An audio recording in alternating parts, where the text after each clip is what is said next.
Gandhian views on state. Okay,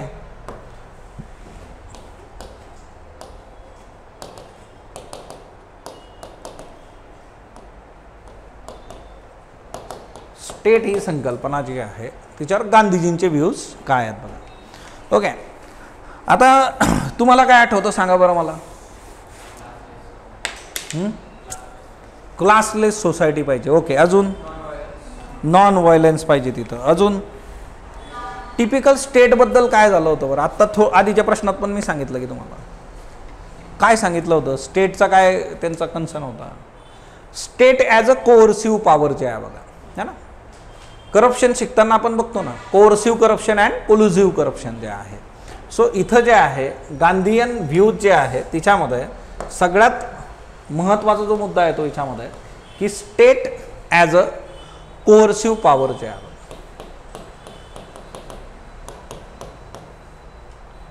दमनकारी, एखाद्याचं दमन करणे. का? कारण स्टेटकडं पॉवर्स आहेत, ऑथॉरिटी आहे. ओके, आणि स्टेट जे आहे फोर्स अँड ऑथॉरिटी, त्याचं जे काम करण्यासाठी त्याच्याकडे काय आहे, इथं जे आहे फोर्स आहे, फोर्स वापरू शकतं, ऑथॉरिटी वापरू शकतं बघा. ओके, ऑथॉरिटी अँड फोर्स, अधिकार आहेत त्याच्याकडं जे आहे, फोर्स आहेत बघा. आणि याच्यामुळं काय होतं की इंडिव्हिज्युअल लेवलला मॉरल डेव्हलपमेंट और फ्रीडम जे आहे ते कुठेतरी बाजूला पडतं. सो गांधीजींना काय अपेक्षित होतं की याच्याऐवजी जे आहे focus should be on individual freedom and individual moral development. व्यक्तिगत स्तरावर जे आहे इंडिव्हिज्युअल मॉरल डेव्हलपमेंट कुठंतरी जे आहे तर ती कमी होते. फ्रीडम जे आहे तर ते तुमचं जातं. म्हणजे for example there are number of cases freedom of expression. भारतामध्ये तरी फ्रीडम ऑफ एक्सप्रेशन आपण खूप मोठ्या एक्सटेंटवर एन्जॉय करतो. तुम्ही याच्यामध्ये जा, नॉर्थ कोरियामध्ये लिहा बरं तुम्ही स्टेटच्या अगेन्स्ट काही, हां, तुम्ही आणि तुमचं अकाउंट आणि तुमचं लिखाण हे काळासाठी जे आहे इनविजिबल होऊन जाईल. मिस्टर इंडिया नॉर्थ कोरिया आहे तो, है ना. चायनामध्ये कितीतरी सोशल मीडिया प्लॅटफॉर्म जे आहेत ते तुम्हाला वापरता येत का? आपल्याकडे कुठलाही यालाच चालवतो आपण बघा. ते टेलिग्रामवाल्यांना तिकडे उचललं फ्रान्समध्ये जे आहे. ओके, पण आपले जास्तीत जास्त जनता कुठं आहे, भारतीय टेलिग्रामवर आहे. ओके, एक आपला सिव्हिल सर्व्हिस ॲस्पिरंटचा आस्पेक्ट आहे तिच्यामध्ये की आपल्याला काय पाहिजे, जे काही एज्युकेशन स्टडी मटेरियल वगैरे बरंच मिळून जातं तिथं. पण याच्याबरोबर टेलिग्रामवर बऱ्याचशा गोष्टी होतात. जसं फॉर एक्झाम्पल मूव्हीज तिथं तुम्हाला मिळतात बघा, मूव्हीजचे चॅनल्स आहेत किंवा तिच्यामध्ये अशा बऱ्याचशा गोष्टी आहेत की ज्या प्रॉब्लेमॅटिक आहे. आता सिम्पली जे आहे की गांधीयन व्ह्यूज जे आहे ऑन स्टेट, तर गांधीजींचं म्हणणं होतं की स्टेट जे आहे जेवढं वीक असेल तेवढं चांगलं आहे आपल्याला. इंडिव्हिज्युअल लेवलला ग्रोथ झाली पाहिजे. आणि व्हिलेज कम्युनिटीजचा प्रश्न आपण आत्ता बघितला तर तिच्यात पण काय सांगितलं होतं की state should be facilitator. That's it. State हा फॅसिलिटेटर असला पाहिजे. स्टेटनी जे आहे ज्या लोकल कम्युनिटीज आहेत त्यांना ग्रो करणं जे आहे, त्यांचं कोऑर्डिनेशन, त्यांची युनिटी याच्यावर फोकस करावं, है ना. स्टेटनी मागं राहणं अपेक्षित होती. सो हा एक हिच्यामध्ये मुद्दा होता. आता हिच्यामध्ये कसं असतं ना की बऱ्याचदा जे आहे स्टेटमुळे जे आहे की त्यांची जी कृती असते तिच्याने काय होतं, इनजस्टिस, एक्सप्लॉयटेशन या गोष्टी पण तुम्हाला दिसतात बघा. आता हे ज्या वेळेस असं होणार आहे बघा, तर याच्यातून काय जन्माला येतं, याच्यातून जन्माला येतं इनजस्टिस जे आहे बघा. हे कशाला जन्माला घालतं, इनजस्टिस आहे. सायमल्टेनियसली जे आहे तर इथं एक्सप्लॉयटेशन पण होणार आहे, शोषण. ओके, तुमच्या मूलभूत अधिकारांचं पालन तुम्हाला करू न देणं हे तुमचं एक्सप्लॉयटेशनच आहे की शोषणाचं आहे. सो गांधीयन याच्यामध्ये हा पण आस्पेक्ट तिच्यामध्ये येतो किंवा हां नाही, हे आम्हाला ॲक्सेप्टेबल नाही. हिंद स्वराजमध्ये गांधीजींनी या गोष्टी ज्या आहेत त्या सांगितलेल्या आहेत. कारण हे सगळं कशाच्या अगेन्स्ट जातं, जस्टिसच्या अगेन्स्ट, ऑर्डरच्या अगेन्स्ट हे जातं बघा. Okay, so state as a coercive power म्हणून त्यांनी बघितलेलं आहे की दमनकारी. का? त्याच्याकडे फोर्स आहे, ऑथॉरिटी आहे आणि याच्यातून कुठंतरी इंडिव्हिज्युअलचं फ्रीडम मागे पडतं. हा एक आस्पेक्ट झाला. देन गांधीजींना काय अपेक्षित होतं, स्वराज. ओके, स्वराज ही कन्सेप्ट जी आहे ती त्यांना अपेक्षित होती. Swaraj and ideal order. आता आयडियल सोशल ऑर्डर बघितली का आपण, आठवतं का तुम्हाला? ओके, स्वराज बघितलंय का आपण? Swaraj and ideal social order. Okay, आदर्श समाज कसा असला पाहिजे त्याच्यावर जे आहे ते बोलतात बघा. ओके, त्यांना ते अपेक्षित आहे आदर्श समाज जो आहे. Okay, order. Okay, so basically इथं काय पाहिजे आता? स्वराज, पूर्ण स्वराज, रामराज्य. आठवते ही concept? Okay, so ideal Swaraj जे आहे किंवा आयडियल सोशल ऑर्डर जी आहे तिच्यामध्ये 3 गोष्टी ज्या होत्या. एक होतं स्वराज, सेकंड वन इज पूर्ण Swaraj, and the third one is Ram राज्य. व्हॉट वॉज राम राज्य? काय काय होतं राम राज्यमध्ये? है ना, इक्वॅलिटी असली पाहिजे, महिलांना एज्युकेशन असलं पाहिजे, तिच्यामध्ये जे आहे सर्वांना समान अधिकार जे आहे. ओके, सो बेसिकली ही कन्सेप्ट आपण बघितलेली आहे की तो सोशल ऑर्डर, एक आदर्श समाज कसा असावा, तो आदर्श समाज तिथं असणं अपेक्षित आहे. आणि सेल्फ गव्हर्नन्स याच्यामध्ये मॅटर करतं. मग स्टेट कसं आहे? स्टेट स्वतःकडे ही ऑथॉरिटी घेतं बघा की आम्ही सांगू असे असे नियम आहे, तुम्ही असं असं डील करा. सो इथं जे आहे सेल्फ गव्हर्नन्स जे आहे. आता सध्या जे आहे ना, आसाम स्टेट खूप न्यूजमध्ये आहे बघा. ओके, सो आसाममध्ये त्यांनी 2 निर्णय घेतलेत मुस्लिम समुदायासाठी. पहिला निर्णय असा होता की मुस्लिम समुदायाने त्यांचे मॅरेज अँड डिवोर्स याचं रजिस्ट्रेशन करणं मस्ट आहे. आजचा न्यूजपेपर बघा, तिच्यामध्ये एक निर्णय त्यांनी घेतला की 1930s मध्ये एक प्रथा सुरू झाली होती. आसाममधली जी विधानसभा आहे तिथले जे आमदार आहेत त्यांना शुक्रवारी 2 तासाची जी आहे सुट्टी दिली जायची की जिच्यामध्ये नमाज अदा करण्यासाठी ती होती. ती पण त्यांच्या CMने आता रद्दबादल केलेली आहे. आणि त्यांनी सांगितलं की ब्रिटिशकालीन ह्या गोष्टी होत्या, ह्या आता आम्हाला नको. मग बऱ्याचदा असं वाटू शकतं की समाजातला तो घटक जो आहे त्याला की स्टेट काय करतं आहे, आपल्या फ्रीडमवर किंवा ओव्हरऑल जे आहे आपल्या लाईफवर अतिक्रमण करतं आहे, आपल्या कल्चरवर अतिक्रमण करतं आहे, असं होऊ शकतं. तिच्यावर बरेच डिबेट सध्या सुरू आहे आसामच्या बाबतीमध्ये.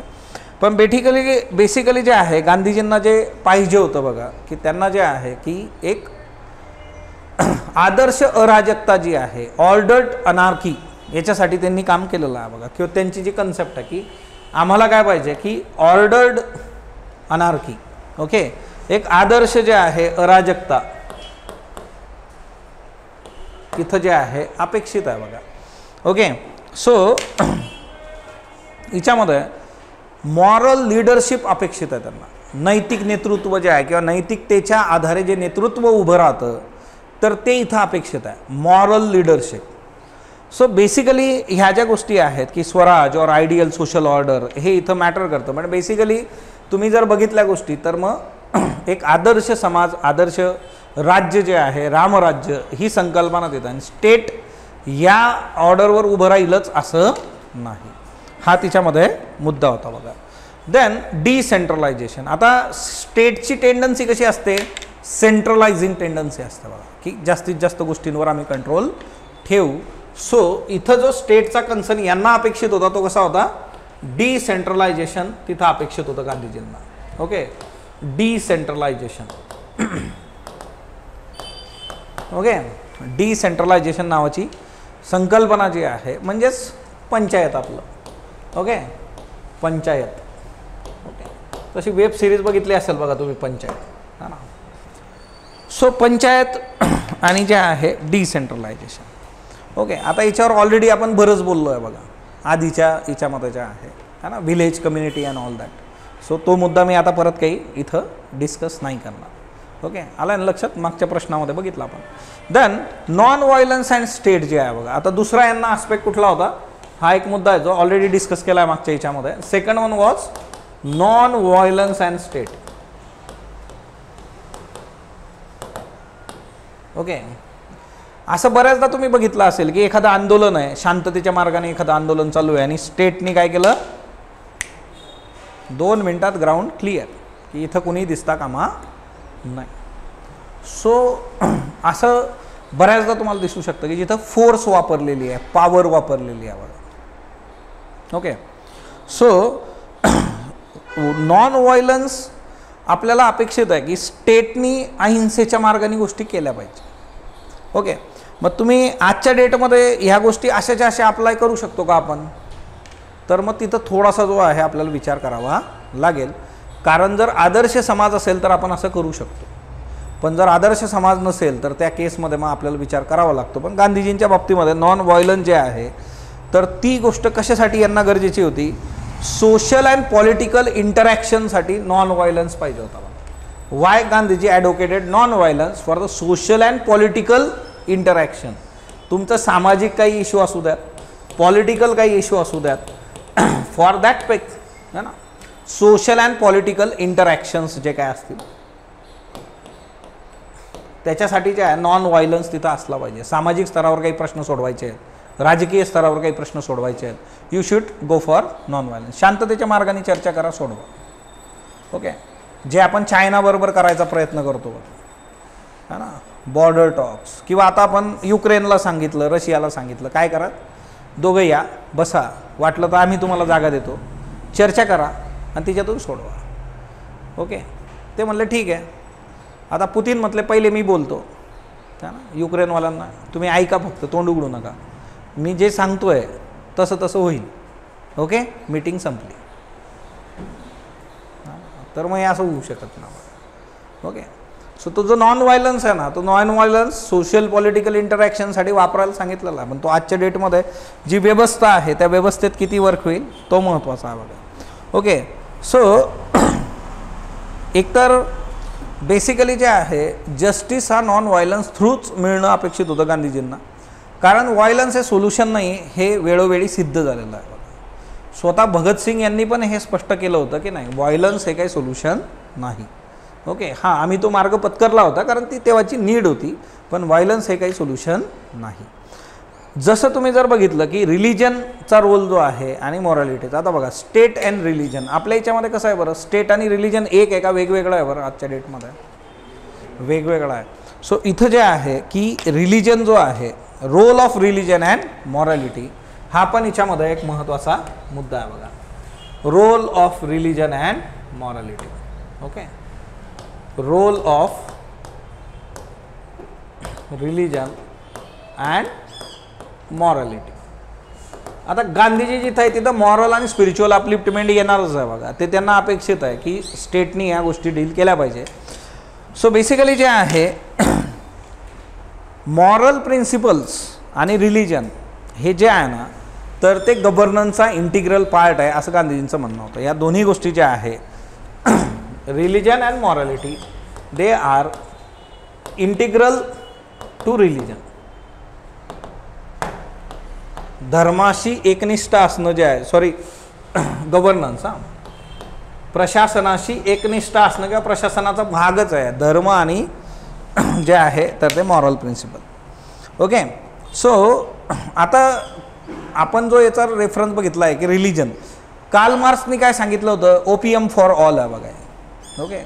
धर्म ही अशी गोष्ट आहे की जी तुम्हाला कळू देत नाही की तुमचं एक्सप्लॉयटेशन कसं होतं, काय होतं, कारण तिथं कर्म आहे. ओके. कन्सेप्ट ऑफ कर्मा, आणि तिच्यामुळे धर्म तुम्हाला कधी कळूच देत नाही. ते आपल्याला असं वाटतं आपलं काहीतरी चुकलं, देवा माझं काय चुकलं मला सांग, है ना, काही चुकलं असलं तर पदरात घे, माझी माफ कर मला, वगैरे वगैरे. Opium for all Karl Marx सांगतो. इकडं जे आहे की गांधीजींनी सांगितलं होतं की it is for spiritual moral uplift. कुठलाही जो रिलिजन आहे त्या रिलिजनचा बेस काय आहे, ह्युमॅनिटी आहे बघा. कुठलाही धर्म घ्या जगातला, त्याचा जो बेस आहे तर तो ह्युमॅनिटी आहे, आणि मॉरल स्पिरिच्युअल अपलिफ्टमेंट इथून झाली पाहिजे असं गांधीजींना वाटायचं बघा. सो तो एक फार महत्त्वाचा याच्यामध्ये मुद्दा होता. ओके. मग आता याच्यामध्ये कसं होतं की मग एकीकडे तुम्ही याला म्हणू शकता की हा सेक्युलर ॲप्रोच आहे का, नाही, कारण जर धर्म गव्हर्नन्सशी जोडला गेला तर सेक्युलरिझम राहील का, तर हे सेक्युलर ॲप्रोच हा नक्कीच नाही. पण हा कशाबरोबर जातो, तर हा मॉरॅलिटी बरोबर जातो बघा. इथं मॉरल अपलिफ्टमेंट अपेक्षित आहे, आणि बघा मॉरल अपलिफ्टमेंट जर झाली तर तुम्हाला सेक्युलरिझमची गरज पण पडणार नाही. सर्व धर्म समान जे आहेत, सो तुमची जर मॉरल अपलिफ्टमेंट झाली तर तिथं हा मुद्दा येतच नाही. सिंपल आहे एकदम, बरोबर. सो गणित एकदम क्लिअर आहेत. मॉरल अपलिफ्टमेंट जर करायची असेल आणि ती जर योग्य पद्धतीने झाली तर लोक एकमेकांना डिस्क्रिमिनेट करतील का? एकमेकांच्या कार्यक्रमामध्ये, उत्साहामध्ये, फेस्टिवल्समध्ये सहभागी होतील, ते एन्जॉय करतील. असा सरळ सरळ तो मुद्दा आहे बघा. आता आपण याला वेस्टर्न पॉलिटिकल थॉट बरोबर कम्पेअर करू. ओके, की गांधीजींनी तर सांगितलं की स्टेटची जी आहे ती कोर्सिव्ह पॉवर जी आहे ती आपल्याला नको, आणि व्हिलेज रिपब्लिकनी काय केलं पाहिजे, स्टेटला, सेंटरला किती वीक करता येईल तेवढं बघा, आणि तुम्ही तुमची जी आहे इम्पॉवरमेंट करा. मग आता गांधीजींची जी कन्सेप्ट आहे स्टेटबद्दलची, त्यांचे जे व्ह्यूज होते, आणि त्याला आपण वेस्टर्न पॉलिटिकल थिंकर्स बरोबर आता कोरिलेट करू. ओके, तसे आता वेस्टर्न पॉलिटिकल थिंकर्स तुमचे सायमल्टेनियसली सुरू आहेत बघा. ओके, आता इथं जे आहे हॉब्स आणि मॅकिवेली है ना, खूप सुरुवातीला आपण बोललो होतो याच्यावर ज्या दिवशी मी सिलेबस एक्सप्लेन केला होता. सो इथं बघा, आता जेव्हा आपण याला वेस्टर्न थॉट बरोबर कोरिलेट करतो आहे, तर गांधीजींचे जे व्ह्यूज आहेत आणि वेस्टर्न जे काही थिंकर्स होते त्यांचा याच्यामध्ये काय ॲस्पेक्ट आहे बघा. Okay, so western political thought बरोबर याला आपल्याला डील करायचं आहे. उत्तरामध्ये तुमच्या आलं पाहिजे. Okay, western political thought. आता वेस्टर्न पॉलिटिकल थॉटमध्ये ज्यावेळेस आपण बघतोय तर त्यावेळेस सगळ्यात पहिली व्यक्ती जी आहे इथं, तर ती आहे हॉब्स. ओके, हॉब्स हा एक तत्ववेत्ता जो आहे. ओके, त्याच्याबरोबरच दुसरा जो आहे बघा मॅकिवेली जो आहे, हा काय म्हणतो तेही आपण बघूयात बघा. ओके, ह्या दोन काय सांगतात तुम्हाला, तर यांनी सांगितलेलं की state is a necessary institute, राज्य ही आवश्यक बाब आहे एकदम. ओके, कशासाठी जे आहे, तर सिक्युरिटी थ्रू मोनोपोली जे आहे. ओके, ह्या दोघांचं जे म्हणणं आहे की स्टेट इज नेसेसरी.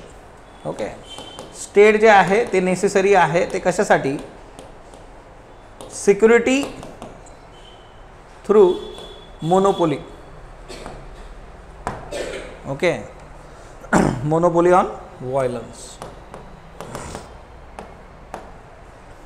ओके, आता तुम्हाला सिक्युरिटी जशी पाहिजे, सुरक्षा जशी पाहिजे, त्याचबरोबर जे आहे एक तुम्हाला ऑर्डर मेंटेन करायची सोसायटीमध्ये, या दोन गोष्टी ज्या आहेत ते स्टेट डील करतं. कारण स्टेटकडं काय आहे, पॉवर आहे, त्यांच्याकडं जे आहे सत्ता आहे, पॉवर आहे, त्यांच्याकडं जे आहे आर्मी आहे, नेव्ही आहे, एअरफोर्स आहे, सगळं त्यांच्याकडं सैन्य आहे. सो स्टेट काय करतं, या सत्तेचा आणि याचा वापर करून जे आहे व्हायलन्स आणि त्या सगळ्या गोष्टी, ती मोनोपोली आहे त्यांची.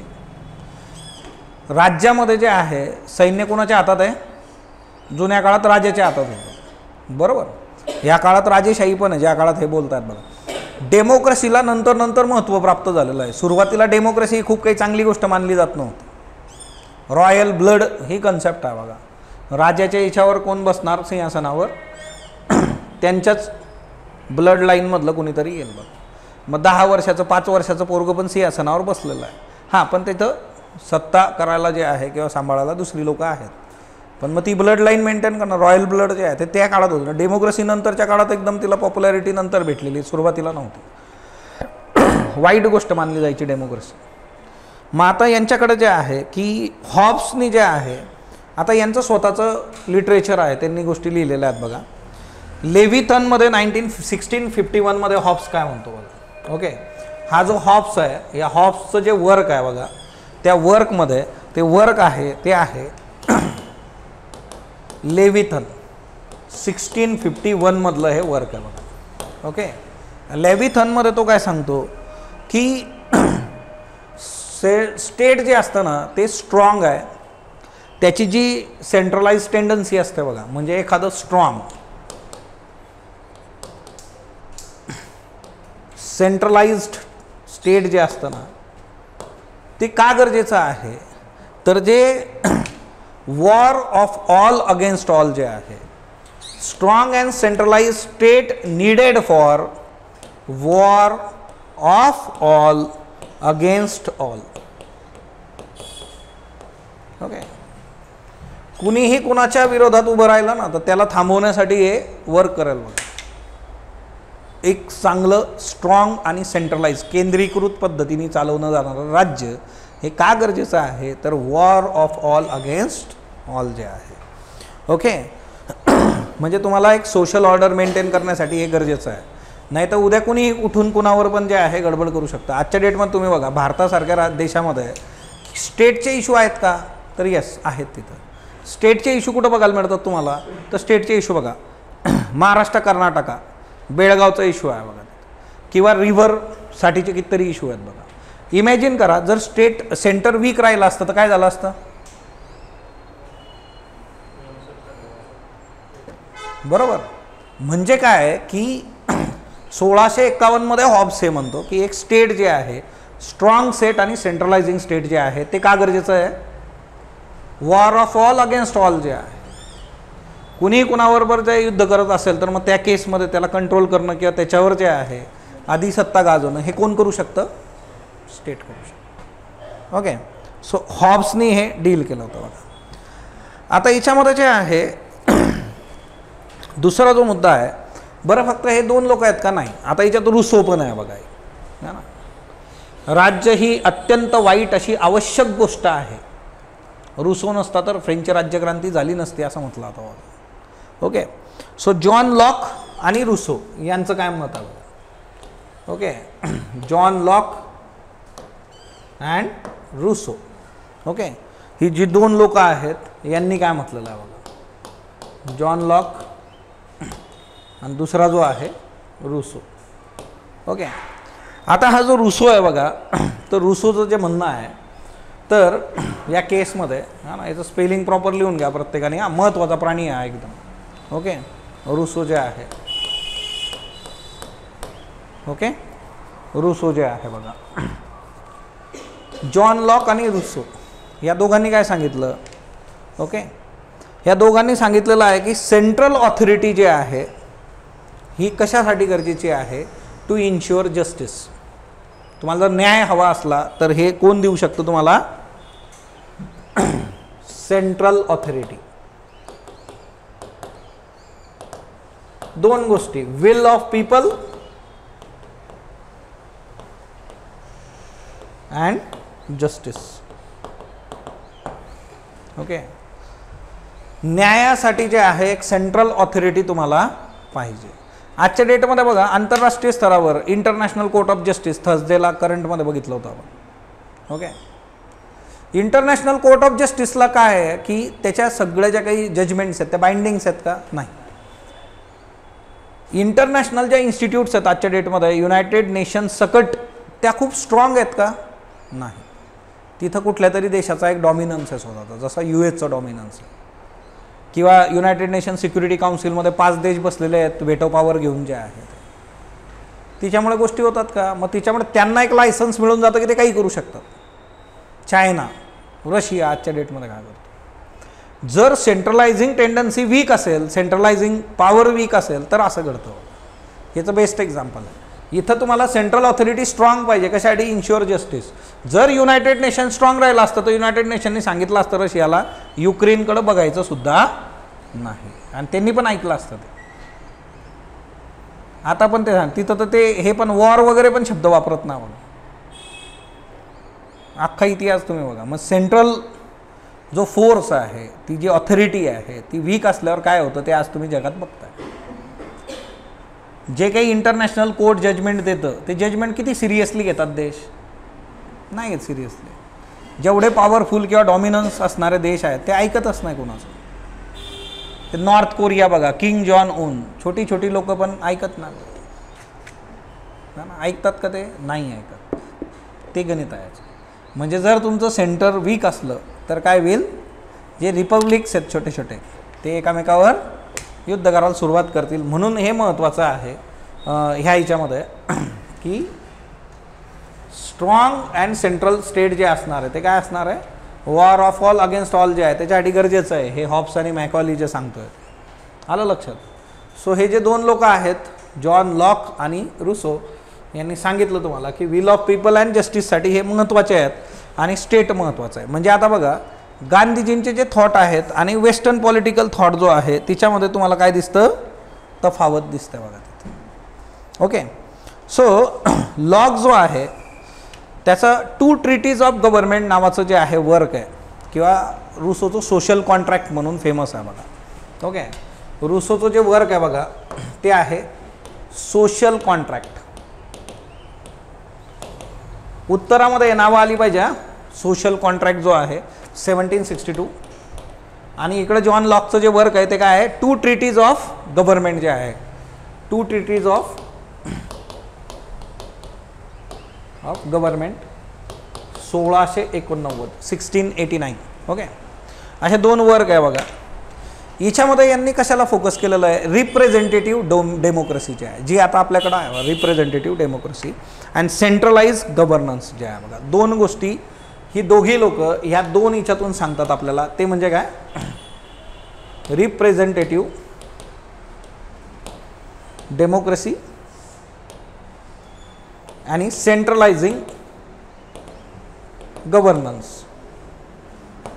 म्हणजे तुम्ही लोकांना निवडून देणं जे आहे ते इथं अपेक्षित आहे, आणि सेंट्रलाइजिंग गव्हर्नन्स जे आहे, केंद्रीकृत प्रशासन जे आहे ते असलं पाहिजे. ओके, आमची शाखा कुठेही नाही पासून आमची शाखा गल्ली गल्लीत आहे, नंतर त्या शाखा अर्ध्या बंद अर्ध्या उघड्या आणि अर्ध्या गायब आहेत बघा.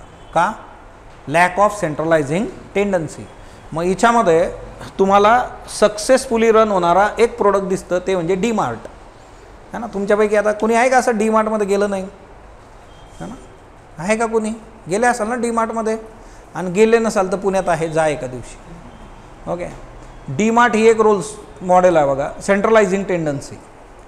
डी मार्टची हिस्ट्री बघा, आणि त्याच्याबरोबर बघा रिलायन्सचे स्टोअर्स आहेत बघा. रिलायन्सचे पण स्टोअर्स असे उघडले गेले होते. त्याची अवस्था आज काय, डी मार्टची अवस्था आज काय. का, कारण सेंट्रलाइजिंग टेंडन्सी आहे त्याची.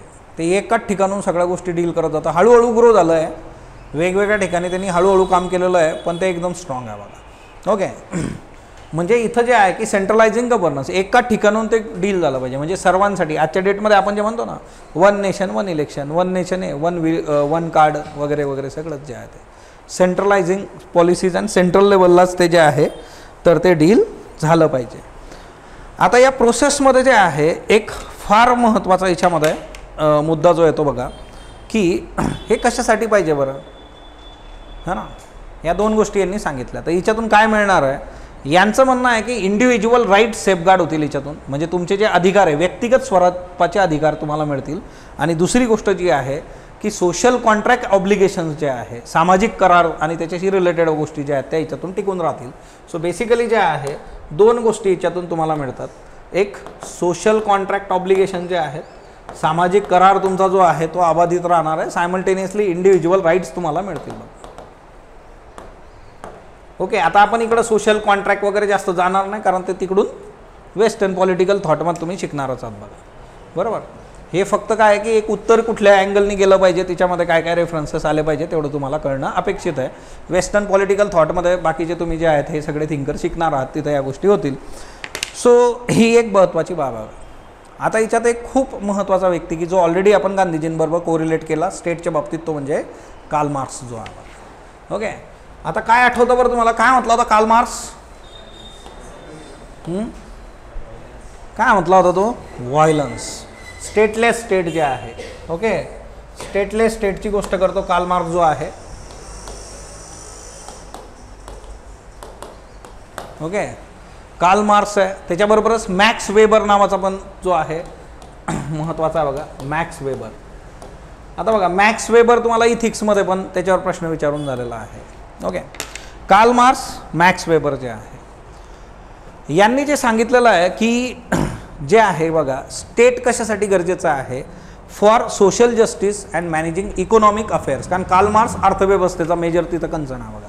सो यांच्या दृष्टीने स्टेटचं काम काय आहे, तर स्टेट कशासाठी गरजेचं आहे, स्टेटचं काम इथं जे आहे की सोशल जस्टिस ॲज वेल ॲज जे आहे दुसरा मुद्दा येतो तो म्हणजे इकॉनॉमिक इंडिपेंडन्स और इकॉनॉमिक अफेअर जे आहे त्याच्यासाठी हे गरजेचं आहे.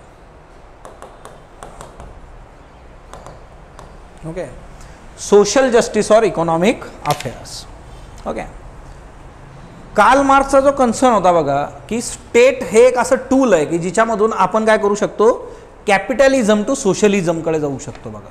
आता बघा टिपिकली कार्ल मार्क्सने जे आहे स्टेटला कसं डील केलेलं आहे की इट इज अ टूल, की जे कॅपिटलिझम म्हणजेच भांडवलशाहीकडून कशाकडे नेऊ शकतो आपण, सोशलिझमकडे जाण्याचं एक टूल आहे बघा हे. जर सोशलिझम किंवा समाजवाद याच्यावर विश्वास ठेवणारी, त्याचं पालन करणारी, त्या थॉट प्रोसेसने चालणारी लोक सत्तेत आली तर काय होईल,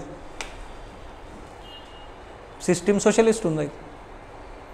आत्ता सध्या जे आहे की कॅपिटलिस्टिक सिस्टीम जी आहे बाबा, जी रिसोर्सेस ज्यांच्या हातात आहेत, म्हणून तर लेबरबद्दल बोलतात ना, जो मोठा वर्ग आहे कामगार वर्ग, की त्यांनी मग त्याला आपल्याकडे घ्या, सत्तेत जा आणि तिच्यातून गोष्टी करा. ओके. सो कम्युनिस्ट पार्टी भारतामध्ये पण वेस्ट बेंगॉलमध्ये एक मोठा इरा आहे त्यांचा, की ते तेवढे सत्तेमध्ये आहेत, त्यांनी ते काम केलेलं आहे. मग इथं जे आहे की हे एक टूल आहे. आज कॅपिटलिस्टिक तिथं बसलेले आहेत, भांडवलवादी लोक तिथं बसलेले आहेत की जे फक्त आणि फक्त प्रॉफिटसाठी काम करतात, जसं इंडस्ट्रियलायझेशन आहे. यांच्या जागी जर सोशलिस्ट अप्रोच असणारी लोक तिथे जाऊन बसली तर मग ते तसं होऊन जाईल. So it is a tool for that particular. Okay. हे त्याला वाटत होतं. वेबरला जे वाटत होतं बघा की जे आहे की ब्युरोक्रेसी जे आहे बघा, म्हणून वेबर तुम्हाला इकडं इथिक्समध्ये किंवा GS2 पण विचारला जाऊ शकतो, रोल ऑफ ब्युरोक्रेसी जे आहे. ओके. सो यांनी पॉलिटिक्स ॲज अ वॅकेशन असं एक वर्क त्याचा आहे. मॅक्स वेबर जो आहे बघा, या मॅक्स वेबरचं एक वर्क आहे. Okay. Politics as vacation. Okay. आणि मॅक्स वेबरनी जे आहे 1919 हे डील केलेलं आहे, 1909 याच्यामध्ये हा ब्युरोक्रेसीवर बोलतो, म्हणजे आपली जी नोकरशाही आहे तिच्याबद्दल हा बोलतो बघा, रोल ऑफ ब्युरोक्रेसी. आता ही स्टेट कोण चालवतं,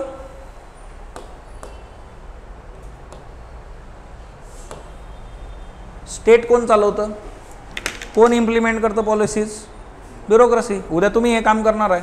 सो रोल ऑफ ब्युरोक्रेसी जे आहे तर तिच्यावर त्यांनी बोललेलं आहे की मग ती ट्रान्सपरन्सी, सगळ्या गोष्टी तशा तशा असाव्यात, ब्युरोक्रॅट्स कसे असले पाहिजेत, याच्याबद्दल तो बोलतो बघा. ओके.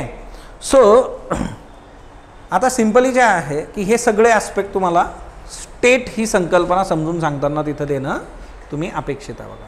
म्हणजे तुम्हाला ज्यावेळेस असा प्रश्न विचारला जातो की गांधीजींचे व्ह्यूज काय होते स्टेटबद्दलचे, ॲट अ टाईम तुम्ही वेस्टर्न व्ह्यूज पण तिथं काही देणं अपेक्षित आहे बघा, की स्टेटबद्दल असा हा पाश्चिमात्य विचारसुद्धा इथं आहे. आणि गांधीजी कशी कोरिलेट होतात तिथं, किंवा कार्ल मार्क्सने जे सांगितलं होतं की क्लासलेस सोसायटीकडे जायचं आहे आपल्याला, हे क्लासलेस सोसायटीकडं गांधीजींचा कन्सर्न काय आहे की हां विल गो फॉर इट, पण कशा पद्धतीने, नॉन व्हायलन्स. हे कोणी सांगितलं, गांधीजी. कार्ल मार्क्सला काय पाहिजे होतं, व्हायलन्सने जावा, कसं पण करा, है ना, क्रांती झाली पाहिजे. सो तो मुद्दा होता. ओके. सो हे ॲस्पेक्ट तिथं आले पाहिजे. जस्ट एक रिवाईज करूयात. सो तुम्हाला स्टेटचे जे सगळेच व्ह्यूज आहेत बघा, म्हणजे आता तुम्हाला लक्षात आला ना प्रश्न कसा विचारला जातो, कुठलाही एक कन्सेप्ट घेऊन ते गोष्टी डील करतील, त्याच्यानुसार आपल्याला जे आहे गोष्टी वर्क करायच्या आहेत बघा. ओके. सो स्टेट जे आहे त्याच्याबद्दल जे आहे, सो हा प्रश्न होता आपला, गांधीजीज व्ह्यूज ऑन स्टेट, है ना. एक राष्ट्र, राज्य ही संकल्पना गांधीजी कसं बघतात. सो तिच्यामध्ये काय काय आहे, कोर्सिव्ह पॉवर म्हणून त्यांनी बघितलेलं आहे त्याच्याकडे, दमनकारी जे आहे, कारण त्याच्याकडे फोर्स आहे, ऑथॉरिटी आहे, त्याच्यामुळे इंडिव्हिज्युअल राईट्स तुमचे जे आहेत ते कुठेतरी बाजूला पडतात आणि मॉरल डिग्रेडेशन त्याच्यामुळे होतं, एक्सप्लॉयटेशन होतं, असं गांधीजींचं म्हणणं होतं. सायमल्टेनियसली जे आहे गांधीजींना अपेक्षित होतं स्वराज, सेल्फ गव्हर्नन्स तिथं असलं पाहिजे, आयडियल सोशल ऑर्डर, एक आदर्श समाज, स्वराज, पूर्ण स्वराज, रामराज्य ही संकल्पना त्यांनी मांडली होती की असं आदर्श राज्य आपल्याला पाहिजे. त्याच्यानंतर नेक्स्ट वन जे आहे ते म्हणजे डिसेंट्रलायझेशन आणि पंचायत जे आहे की ज्याच्यावर ऑलरेडी बरंच बोलणं आपलं झालं आहे. नॉन व्हायलन्स स्टेट जे आहे, सोशल पॉलिटिकल इंटरॅक्शन कसं झालं पाहिजे, नॉन व्हायलन्सने झालं पाहिजे, सामाजिक राजकीय स्तरावरची बोलणी.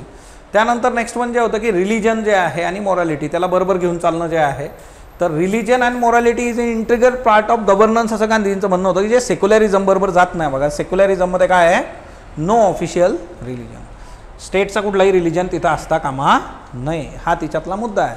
सो बेसिकली जे आहे पुढचा मुद्दा जो आहे बघा की याला आपल्याला जोडायचं आहे कशाबरोबर, western political thought on state. स्टेटची तिथं काय कन्सेप्ट आहे, हॉब्स आणि मॅकेवेलीने सांगितलं की तुम्हाला जर एक ऑर्डर आणि एक सिक्युरिटी पाहिजे असली तर ती थ्रू मोनोपोली ऑफ व्हायलन्स जो स्टेटकडे आहे तिथून होऊ शकते. हॉब्सचं लेविथन नावाचं जे काही वर्क आहे बघा, त्याच्यात त्यांनी स्ट्रॉंग आणि सेंट्रलाइज स्टेट सांगितलेलं आहे. वॉर ऑफ ऑल अगेन्स्ट ऑलसाठी जे आहे ते गरजेचं आहे. आणि त्याचं बेस्ट एक्झाम्पल तर आजच्या इंटरनॅशनल इन्स्टिट्यूट्स आहेत बघा, की ज्या कितके वीक आहेत किंवा 3-4 देशांच्या इन्फ्लुएन्सखाली त्या काम करतात, तर बाकी यांचं मरण आहे तिच्यामध्ये. ओके, सो सेंट्रलायझिंग टेंडन्सी का पाहिजे तुम्हाला. त्याच्यानंतर दुसरे 2 आपण बघितले बघा, लॉक आणि रुसो. सेंट्रल ऑथॉरिटी कशासाठी पाहिजे, will of people and justice करता पाहिजे असं यांनी म्हटलं. यांचं जे वर्क आहे बघा दोघांचं ते आहे 2 ट्रीटीज ऑफ गव्हर्नमेंट आणि दुसरं आहे सोशल कॉन्ट्रॅक्ट. याच्यामध्ये यांनी सांगितलं होतं रिप्रेझेंटेटिव्ह डेमोक्रेसी असली पाहिजे, सायमल्टेनियसली सेंट्रलायझिंग टेंडन्सी तिथं असली पाहिजे, जिच्यातून सोशल ऑर्डर ॲज वेल ॲज जे आहे इंडिव्हिज्युअल राईट्स तुमचे जे आहेत तर ते प्रिझर्व करता येऊ शकतात. मॅक्स वेबर आणि कार्ल मार्क्स जे आहे बघा, याच्यामध्ये सोशल जस्टिस करता आणि इकॉनॉमिक अफेअर्स करता स्टेटची गरज आहे. आणि स्टेट हे एक टूल आहे जिच्यामधून कॅपिटलिझमकडून आपण सोशलिझमकडे जाऊ शकतो. आणि ते बेस्ट आहे की तिच्यामध्येच तुम्ही सत्तेत या आणि जावा, चेंज करा सगळ्या गोष्टी. कार्ल मार्क्सने तुम्हाला क्लासलेस किंवा ओव्हरऑल जे आहे क्लासलेस सोसायटी जे आहे ती पाहिजे होती त्याला, तर मग व्हायलन्सनी तुम्ही जा, गांधीजी म्हणतात नॉन व्हायलन्स. मॅक्स वेबरने जे आहे ब्युरोक्रेसीवर भाष्य केलं आहे बघा. ओके, सो एवढ्या गोष्टी याच्यामध्ये आहेत. क्लिअर हा प्रश्न.